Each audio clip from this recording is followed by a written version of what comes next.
Every Tuesday, we get a chance to visit with Sean Salisbury. You can get him on Twitter, X, whatever you want to call it, at Sean Unfiltered. Of course, catch him on YouTube as well there with Unpaved. Sean, it's always a pleasure, man. How are you?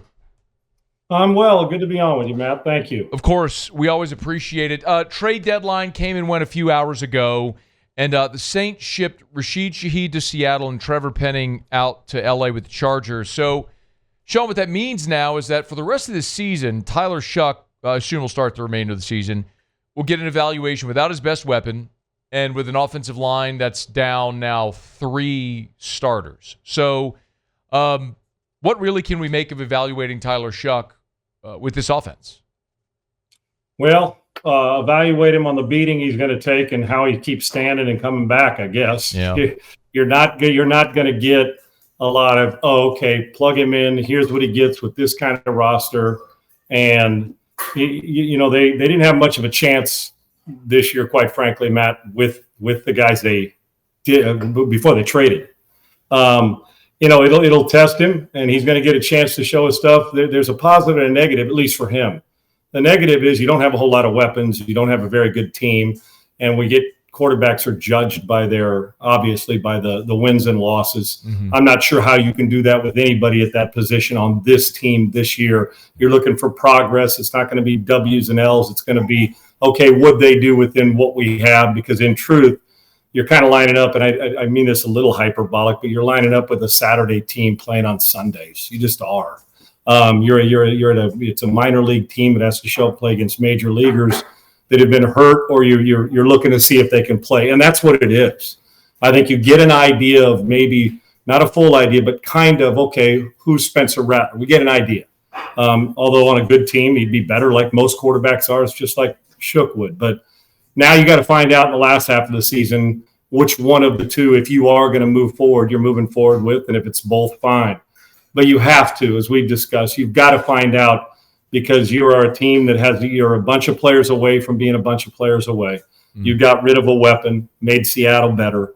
You're scrambling around to field a roster that can show up on Sundays and try and compete. We saw this past weekend, it was yawner. It was too easy. It was pitch and catch, and it was almost as if it was you didn't even have to get the jerseys dirty if you were the opponent this week. They just kind of rolled through them and did their thing, and they're a really good team anyway, the Rams. So what you're going to find out is, I guess, his mental and emotional toughness.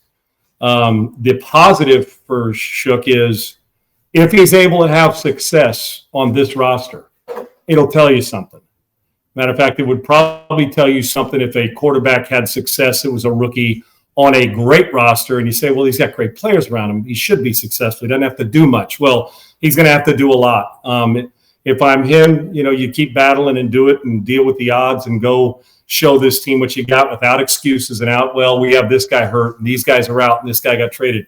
You treat it as if your livelihood's on the line, and for most quarterbacks, yearly young guys, it is. So, and then you got to find out, if you're the Saints, okay, when we hit January or when the last game's over, what are we doing in this draft? Are we going to be able to are we going to have enough assets to get what we want? And where are we going moving forward? Are we going to attack free agency, an off-season trade for a quarterback? Do we like what we got here? Because in truth, Matt, right now, even if they had Jaden Daniels on their roster, a healthy Jaden Daniels, they're not that good. Right. And so you wouldn't even be, we see that on a lot of rosters. You're trying to figure out, like with Dylan Gabriel in Cleveland. I mean, is it a fair test to those guys, whoever the quarterback is, because their offense is pretty putrid as well. So you really wouldn't find out much. So they need to build and get players.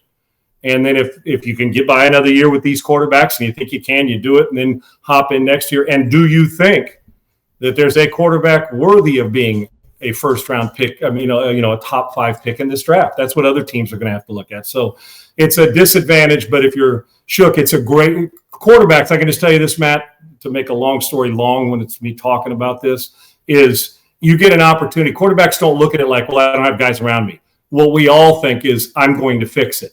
Mm-hmm. And that's the approach he has to have, because if he doesn't, he won't survive the last 8 games or so. Did you, I don't know how much you maybe got to see him. Any observations of Tyler Shough's first start against the Rams? You know what? I thought he hung in there. He's playing uphill most of the time because, you know, their offense makes it look pretty easy. You know what it did, Matt? It looked eerily similar. When I say eerily, it looked similar to the offense because I'm looking at the thing as a whole. You know, you're getting hit, taking sacks and hanging in there and making some throws and inaccurate on others. They don't have a lot of big plays in their system. So you didn't see a lot of that. I didn't really focus too much on him and the mechanics. I was kind of looking at the survival rate of it. I really was. I watched probably 2.5 to 3/4 of it just because I also enjoy watching the way Sean McVay goes about his business with his team, right? Yeah. And so I'm looking at that, you know, quite often. So, but for me, it just in watching him, I was just kind of looking at the overall result and how we fit into what they're doing. But the truth is, if you take the quarterback out of it, the number or who the name is, and you didn't watch and you just stare at the stat line, you know what you're seeing every week? It's similar. You know, the passing, there's not a lot of explosive plays. You're not averaging a lot of, you know, yards per attempt. You're not dominating the run game. They're getting big plays on offense. So they've had moments, and he had a few moments. I think it's unfair and hard to judge him. I'll watch him a little closer as the season goes on now that I know he's going to finish it out. But I didn't pay much attention to the mechanics, which I will. I was more interested in the result and how he'd get to it and if they could hang in there. You know, when you're playing a team that's got those kind of aspirations, it's pretty difficult when you're going in undermanned. Yeah, man, they're playing one of the best defensive fronts in football. Yes. With a bad offensive line and a rookie quarterback making his first start. This week they go to Carolina. For whatever you know about, look, the Panthers are 5-4. They matched their win total of a year ago. Any reason to think the Saints might put up a better fight this week, albeit on the road, Sean? By the way, every road game they've played this year, they've lost by double digits. Yeah, well, I'd like to think they'll put up a fight, and it also depends on the opponent and what their I think that the Carolina Panthers, now that's a team I've watched, you know, pretty much on a weekly basis just to see their progress. They're getting better.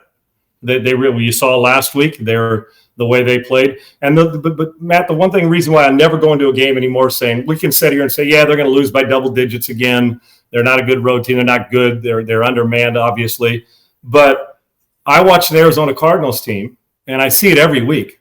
Go into, you know, you're playing against a team and you think, well, no way, they're not beating the Dallas Cowboys. Cowboys, boy, they got to ramp it up. They're must win, and they embarrass the Cowboys with the backup quarterback, who quite frankly should be the starter. Because I'd trade Kyler Murray in the offseason in 2 seconds flat. You're never winning a championship with him. I think by Gannon naming Brissett the starter this week's a smart move, injured or not. So I see it every week. Because in truth, and I've said this before, the difference between, and I know you're going to say, well, Sean, we're 5 players away from being 5 players away, but the truth is most of the time in the NFL, it's about 6 to 8 plays. You and I have talked about this, a quarterback and maybe 2 or 3 other type really good players. That's the difference in a playoff caliber team and a team that's going to pick in the top 10.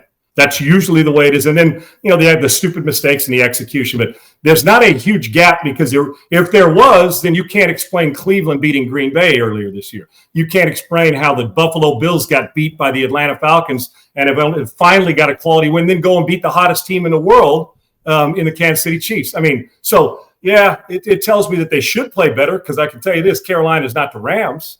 But I also could tell you this, if we're thinking Carolina's the Carolina team that the quarterback showed up to when he was a rookie and in his second year, I'm just telling you, it's a mistake. That team's getting better, so you're going to have to play good football because you can get curb stomped by them just as well. But this is where you find out, Matt, I don't care if it's in college or if it's the NFL. If I'm evaluating teams and I'm in that building, I'm a coach on that team and Kellen Moore or anybody on that staff. And by the way, coaches, I'm evaluating you too, how you show up every single week and prepare and get our guys ready to prepare. Because if you're reading the headlines that say we don't have a chance anywhere we go, and that's how you're coaching in the meetings, your ass will be looking for a gig this offseason too. So you're just as much on call as the other dudes are. And I would look at it like that every day. If I'm the front office, that's the way I'm judging them. And if I'm Kellen Moore, I'm judging every single coach and player the same way. And probably harsher now. Why? It's easy to quit. When I say quit, I'm talking about it's easy to mail it in and say, let's just get through, play not to get hurt. I'm secure. I got a big bonus and I got some guaranteed money. It's easy to do that. I'm judging if that's who you are, then you're not part of what I'm doing moving forward. Because right now I'm coaching to win, obviously, but I'm coaching towards an eye towards what are we going to look like when we get a better roster? And which one of you guys was part of this that didn't have your golf clubs in the trunk in November? Because I can promise you, I've been around teams that guys have at this time of year looking and say, we got no shot. So it's survival mode, but their heads looking into the crowd and the rest of it. So I'm judging. But I anticipate a closer score than you saw against the Rams. But this Carolina Panthers team with a few good breaks and a little bit of luck and some health can challenge for a wild card if they keep right, because they're in the right division to do it. Yeah. The Saints at 1-8, obviously things aren't great, and they're just not a talented football team.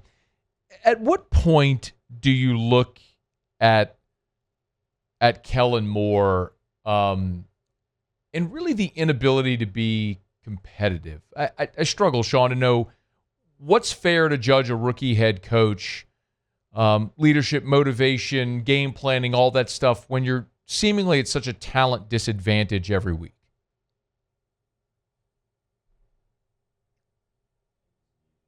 Oh, Sean, you're muted. Sorry. Maybe I get rid of the mute thing. I didn't want to hear my dog bark during the commercial. So it's all good, man. I think it's a phenomenal point and question. From our vantage point, we're going to judge with the naked eye or watching tape of their team and how they're playing. I know people say, well, are they playing hard form? If they're not playing hard form, that's a problem. But I know one thing, as a coach, you should never have to coach effort. But when they've checked out on you, that's a part of effort. You know what I'm saying? When I'm on the field, you're out there playing.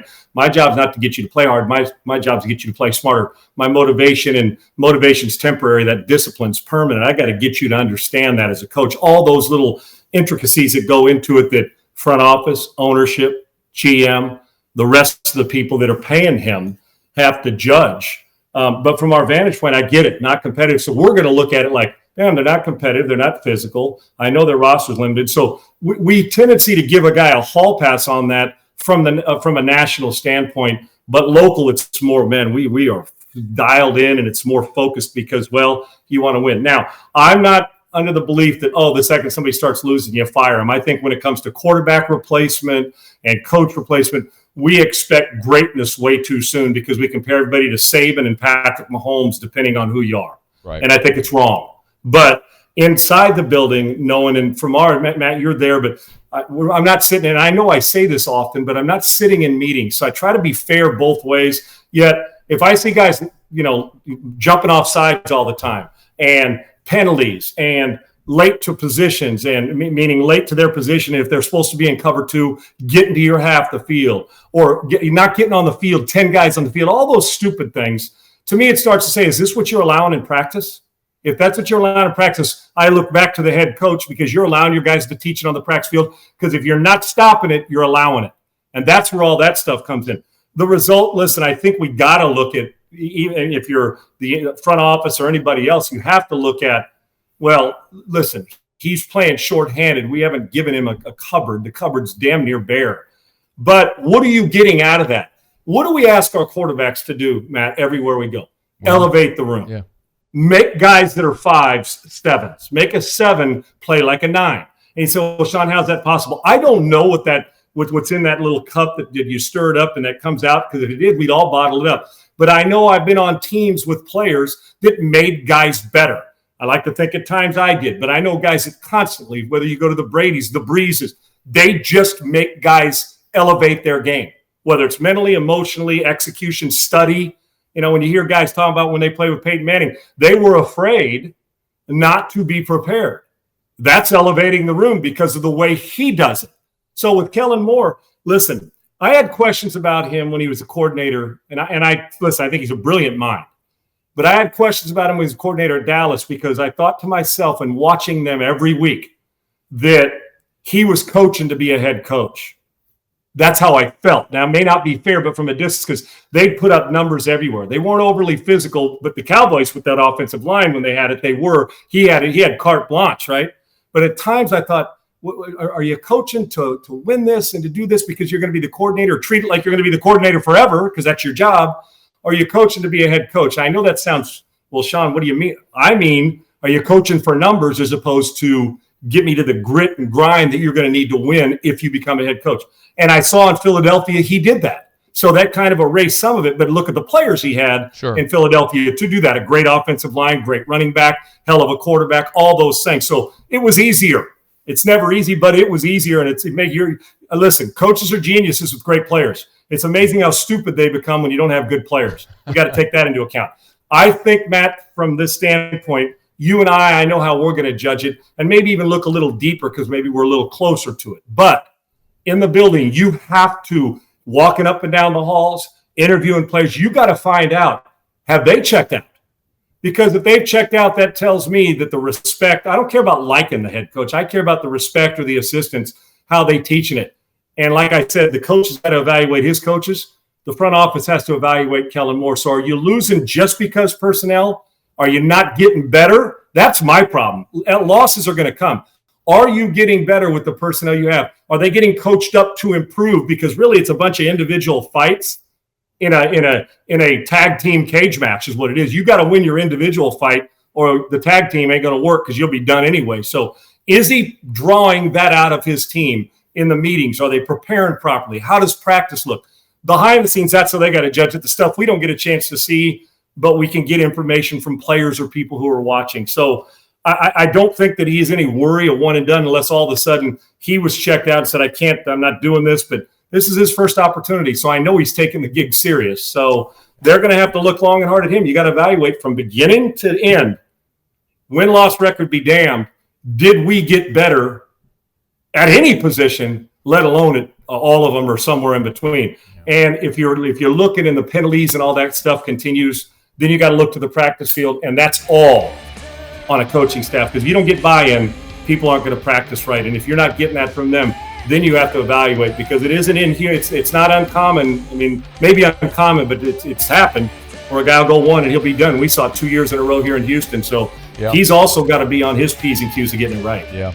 Hey, thanks so much for watching. Please leave your comments. I love to interact, and be sure to hit the red subscribe button below.